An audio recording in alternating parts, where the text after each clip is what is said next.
Hello all welcome back to my channel Jyothi Jeevanam. అందరూ ఎలా ఉన్నారు? నేనైతే చాలా బాగున్నా. మీరందరూ కూడా బాగుండాలని మనస్ఫూర్తిగా కోరుకుంటున్నా.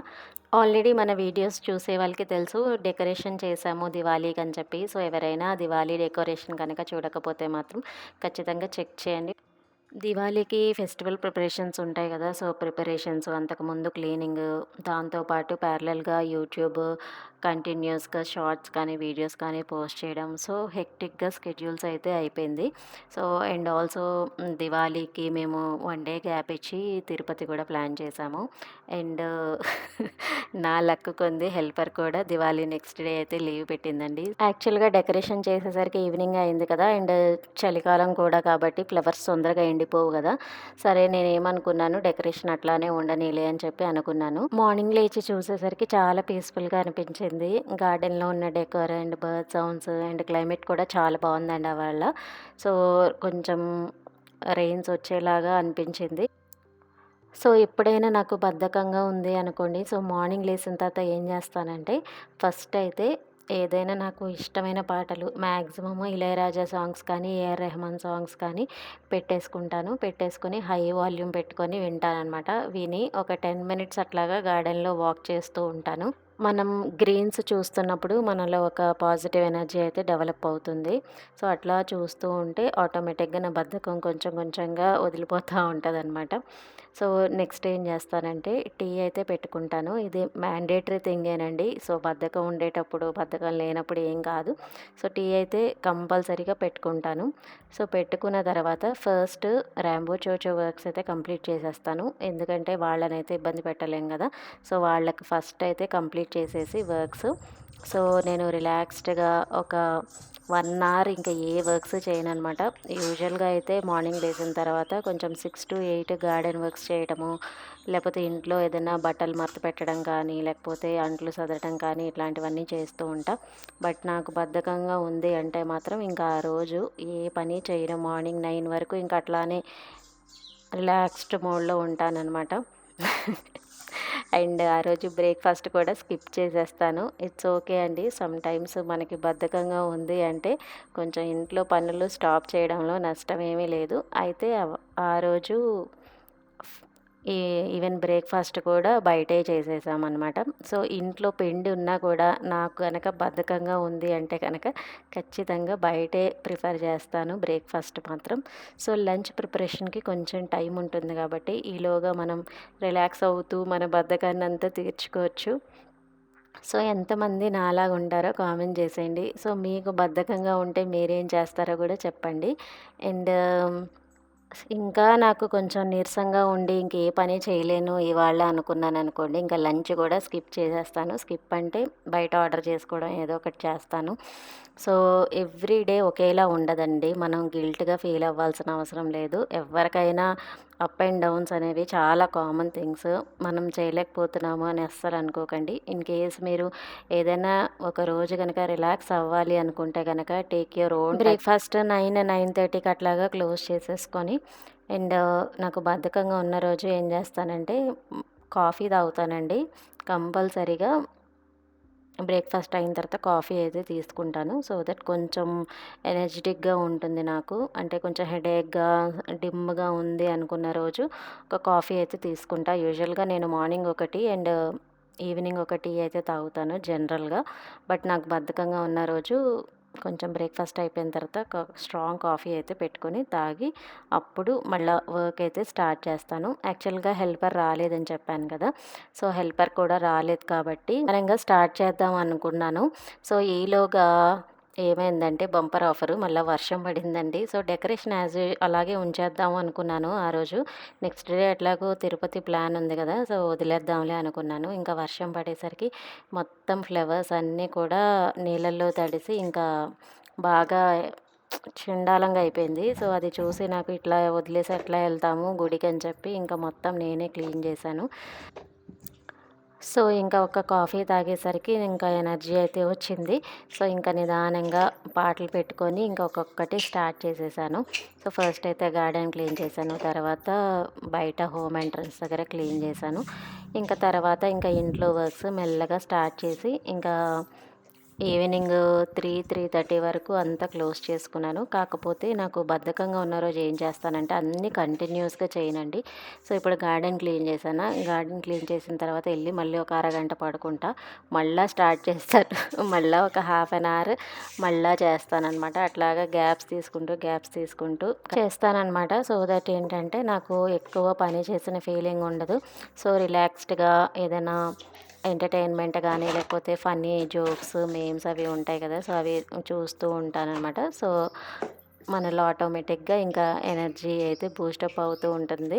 సో, నవ్వుతాం గదా! సో, బాగా నవ్వేసరికి ఇంక బద్ధకం, గిద్ధకం అంతా వదిలిపోతుంది. Actually next day Tirupati plan అని చెప్పాను గదండీ! సో, తిరుపతి ప్లాన్ నేను వ్లాగ్ తీద్దాం అనుకున్నాను గానీ, బట్ యూజువల్‌గా నేను టెంపుల్స్ దగ్గర ఎక్కువ మొబైల్ ఫోన్ యూజ్ చేయను. సో, ఎక్కువ షార్ట్స్ పోస్ట్ చేయడానికి ట్రై చేస్తాను. సో, షార్ట్స్ ఆల్రెడీ పోస్ట్ చేశానండి. సో, ఒక పార్ట్ అయితే చేశాను. ఇంకో పార్ట్ చేయాల్సిందుంది. సో, ఎక్కువ మొబైల్ మన దగ్గర ఉండదు. అండ్ నాకు కూడా అంత ఇంట్రెస్టింగ్‌గా ఉండదనమాట. ఎక్కువ వ్లాగింగ్ చేయడం అట్లా నచ్చదు టెంపుల్స్ దగ్గర. అందుకే నేనేం తీయననమాట. సో, సింపుల్‌గా కొన్ని క్లిప్పింగ్స్ అయితే తీసుకున్నా. సో, తీసుకొని కొంచెం జనరల్ ఇన్ఫర్మేషన్ అయితే ఇచ్చానండి. అండ్ గురువారము దర్శనం ఎట్లా ఉంటుంది, ఏంటి అనేది నేను షార్ట్‌లో పోస్ట్ చేశాను. అండ్ జనవరిలో ఎవరైనా దర్శనం చేసుకోవాలి అంటే గనక రూ. 300 టికెట్ యాక్చువల్‌గా అక్టోబర్ 25థ్ రిలీజ్ అయింది. సో, నేను కొంచెం 10:00 కదా! నేను 9:30కి అట్లాగా షార్ట్ పోస్ట్ చేశాను. ఎవరికైనా యూజ్ అయిందో లేదో నాకు తెలీదు కానీ, బట్ నేనైతే ఎవరికైనా యూజ్ అయితది కదా అన్నట్టు పోస్ట్ చేశా. సో, తిరుపతిలో బ్రేక్ దర్శనం గానీ, లేకపోతే శ్రీవాణి ట్రస్ట్ టికెట్స్ దర్శనం గానీ, ఇవన్నీ కూడా ఎవరికన్నా డౌట్ ఉంటే నేను యాక్చువల్‌గా తిరుపతి వ్లాగ్ ఒకటి పెట్టానండి. సో, ఇన్ఫర్మేటివ్‌గా ఉంటదన్నట్టు పెట్టా. ఎవరికన్నా కావాలంటే నేను లింక్ ట్యాగ్ చేస్తా, చెక్ చేయండి. సో, ఇంకేమైనా డౌట్స్ ఉన్నా అంటే డిప్స్ ఉంటాయి సమ్‌టైమ్స్. డిప్స్ అంటే సుప్రభాత సేవ ఇట్లాంటివి ఉంటాయన్నమాట.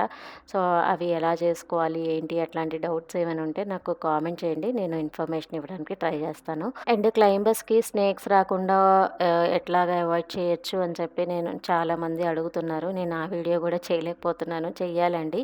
సో, కొంచెం హెక్టిక్‌గా ఉంది దివాళీ నుంచి. ఇంట్లో పనులు, నెక్స్ట్ ప్రిపరేషన్స్, తర్వాత ట్రావెల్. సో, చాలా హెక్టిక్‌గా ఉంది స్కెడ్యూల్స్. ఇప్పుడు కొంచెం ఫ్రీ అవుతున్నాను. సో, వన్స్ నేను ఫ్రీ అయిన తర్వాత మళ్ళా స్టార్ట్ చేస్తా. అండ్ సో, ఊరెళ్తున్నాం కాబట్టి కూరగాయలు గూడా పెద్దగా లేవు. గార్డెన్‌లో బెండకాయలుంటే బెండకాయ పులుసయితే చేసేసాను. అండ్ మా ఫ్రెండ్ కాకరకాయలిచ్చారు తన గార్డెన్‌లో ఉందని చెప్పి. సో, కాకరకాయ ఫ్రై కొంచెం చేశాను. అండ్ టమాటాలు కొంచెం ఉంటే మనకి పండక్కి కొబ్బరికాయ కొట్టాము. సో, కొబ్బరి, టమాటా పచ్చడి కూడా చేసేసాను. సింపుల్‌గా ఉంటదని ఈ 3 అయితే చేశానండి. అండ్ చాలామంది హెయిర్ కేర్ టిప్స్ కూడా అడుగుతున్నారు. సో, ఆ వీడియో కూడా నేను ప్లాన్ చేస్తున్నాను. So, hair care tips and క్లైంబర్స్‌కి స్నేక్స్ రాకుండా ఎట్లా అని చెప్పి ఈ 2 వీడియోస్ అయితే ప్లాన్ చేస్తున్నాను. నెక్స్ట్ కమింగ్ వీడియోస్‌లో వస్తది. ఖచ్చితంగా ఇవి కాకుండా మీరు నా నుంచి ఏమైనా కంటెంట్ ఎక్స్‌పెక్ట్ చేస్తుంటే మీరు ఖచ్చితంగా కామెంట్ సెక్షన్‌లో పింగ్ చేయండి. నేను ఇవ్వడానికి ట్రై చేస్తా వీడియోస్. అండ్ షార్ట్స్ చాలా పోస్ట్ చేస్తున్నానండి. మినిమమ్ డైలీ 1 అయితే పోస్ట్ చేయడానికి ట్రై చేస్తున్నా. గ్యాప్ రాకూడదు. అండ్ కొంచెం ఇన్ఫర్మేటివ్‌గా కూడా ఉంటుందని చెప్పి తిరుపతి ఇన్ఫర్మేషన్ గురించి కొన్నైతే ఇచ్చాను. సో, ఎవరికన్నా కావాలి అంటే గనక తిరుపతి గురించి ఒక 2, 3 షార్ట్స్ అండ్ ఒక లాంగ్ వీడియో అయితే ఉంది తిరుపతి గురించి. సో, చెక్ చేయండి. చాలా ఇన్ఫర్మేటివ్‌గా ఉంటుంది తిరుపతెళ్ళే వాళ్ళకి. అండ్ బెండకాయ పులుసులో కొంతమంది బెల్లమేస్తారు, కొంతమంది వెయ్యరు. నేనైతే వేయనండి. నాకిష్టం ఉండదు. ఎంతమందికి వేసుకుంటే ఇష్టమో కామెంట్ చేయండి. అండ్ కాకరకాయలు చేదుగా ఉండటానికి ఉల్లిపాయలు కొంచెం ఎక్కువ వేసుకొని ఫ్రై చేసుకుంటే ఆయిల్ తక్కువ పడుతుంది. అట్లాగే మనకి చేదు కూడా ఉండకుండా ఉంటుంది. అదొక టిప్ అండి. నెక్స్ట్ కొబ్బరి, టమాటా పచ్చడి కూడా చేద్దాం అనుకుంటున్నాను కదా! సో, ఫస్ట్ అయితే పచ్చిమిర్చి, టమాటాలు మగ్గబెట్టేసుకోండి. కొంచెం ఆయిల్ వేసుకొని, అట్లాగే కొంచెం చింతపండు కూడా వేసుకొని మగ్గబెట్టుకుంటే కొంచెం సాఫ్ట్ అయిపోతుంది చింతపండు. టమాటాలు మగ్గేలోపు కాకరకాయ ఫ్రై కూడా ప్యారలెల్‌గా పెట్టేస్తున్నాను. సో, బిఫోరు బెండకాయ పులుసు ఆల్రెడీ అయిపోయింది కాబట్టి, బెండకాయ పులుసు రైస్ ఒక్కసారి కుక్ చేశాను. అండ్ టమాటా కొబ్బరి పచ్చడిను ఫ్రై ఒక వైపు పెట్టేశాను. సో, ఇట్లా మనం ప్యారలెల్‌గా చేసుకుంటే టైం సేవ్ చేసుకోవచ్చు. ప్యారలెల్‌గా అవి అవుతూ ఉండేలోపు నేను కటింగ్స్ అవన్నీ కూడా ప్యారలెల్‌గా చేసేసుకుంటూ ఉంటానండి. ఫాస్ట్‌గా చేస్తాను కుకింగ్ మాత్రం. ఒక పని చేసిన తర్వాత ఇంకో పని చేయాలి అంటే అవ్వదు కదా! సో, ఫాస్ట్‌గా ప్రిపరేషన్ చేసేసుకుంటాను. ఇది నాకు జాబ్ చేసేటప్పుడు అలవాటయింది. ఇట్లా ప్యారలెల్‌గా చేసుకోవడం. ఇంక అప్పటి నుంచి అదే కంటిన్యూ అయిపోయింది. నెక్స్ట్ పచ్చిమిర్చి కొంచెం సాఫ్ట్ అయిందని చెప్పి ఇంకా దంచడాన్ని ఫస్ట్ ఇంకా టమాటాలకి టైం ఎక్కువ పడతది కదా! సో, ఫస్ట్ అయితే పచ్చిమిర్చి దంచేద్దామని చెప్పి పక్కన తీసేసి ఇంకా రోట్లో అయితే దంచడం స్టార్ట్ చేశా.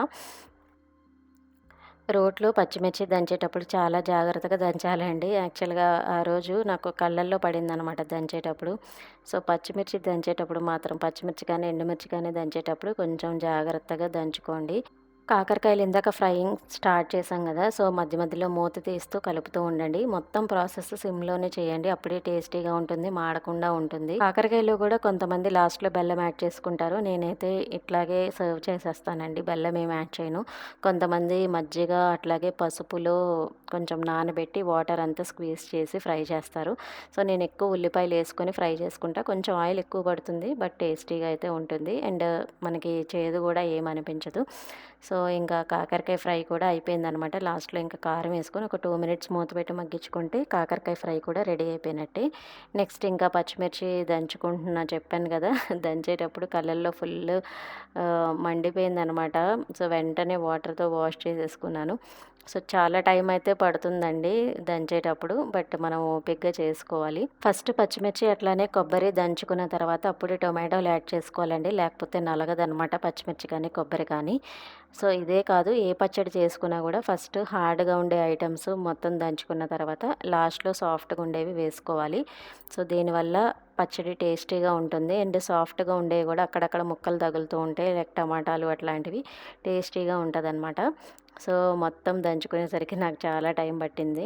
సో, ఫైనల్‌గా ఇంక తాలింపయితే వేసేసుకున్నాను. సో, తాలింపు గూడా కొంచెం ఆయిల్‌లో వెల్లుల్లి దంచింది వేసేసుకొని ఆవాలు, జీలకర్ర, కరివేపాకు, ఎండుమిర్చి ఏసుకుంటే ఇంక తాలింపు కూడా రెడీ అండి. సో, ఇవంతా ప్రాసెస్ నేనేం చూపించట్లేదు. మీకు ఆల్రెడీ తెలుసు కదా! So, yeah! ఇదండి ఇవాల్టి వీడియో. హోప్ మీ అందరికీ నచ్చిందనుకుంటున్నాను. నచ్చితే లైక్, షేర్ అండ్ సబ్స్క్రైబ్ అట్లాగే కామెంట్ కూడా చేసేయండి. మరిన్ని ఇంట్రెస్టింగ్ వీడియోస్ కోసం జ్యోతి జీవనాన్ని ఫాలో అయిపోండి. Thanks for watching my channel. Bye. Have a nice day.